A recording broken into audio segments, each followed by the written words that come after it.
ఈ హౌలా మాటలు బంద్ చేయి, పిచ్చి పిచ్చి మాటలు బంద్ చేయి. 6 గ్యారంటీల మీద దృష్టి పెట్టు. నిన్న క్యాబినెట్ మీటింగ్ జరిగింది.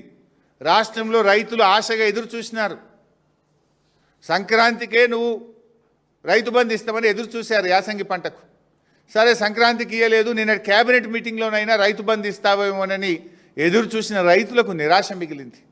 అరేగా ఎరువుల కొరత ఉంది, దాని మీద ఏమైనా క్యాబినెట్ మాట్లాడుతుందేమో అనుకున్నాం. రైతు బంధు గురించి ఒక ప్రకటన వస్తుందని ఎంతో ఆశగా ఎదురు చూశారు రైతులు. కానీ మేడారంలో జరిగిన క్యాబినెట్ మీటింగ్లో రైతు బంధు ఊసే లేదు, ఎరువుల కొరత గురించి చర్చే లేదు, పిల్లల ఫీజు రియంబర్స్మెంట్ గురించి ఇలా 20 లక్షల మంది పిల్లల జీవితాలతో ఆడుకుంటున్నాడు.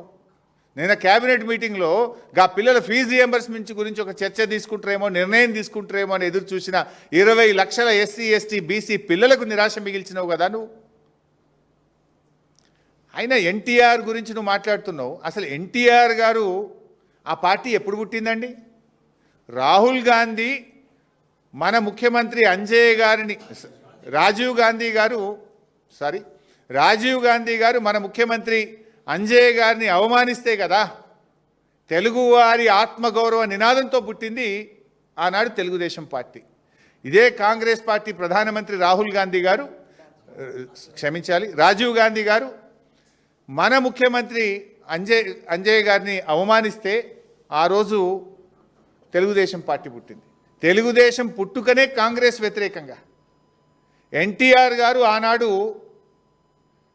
కాంగ్రెస్ పార్టీకి వ్యతిరేకంగా జాతీయ స్థాయిలో నేషనల్ ఫ్రంట్ నెలకొల్పిండు కదా.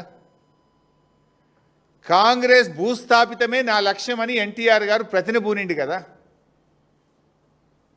నిజంగా కాంగ్రెస్ భూస్థాపితమైతే ఎన్టీఆర్ గారి ఆత్మశాంతి చేకూరుతుంది. నీకు అంత ప్రేమ ఉంటే పోయి తెలుగుదేశంలో ఉండేవి ఎందుకు కాంగ్రెస్లోకి వచ్చినావు?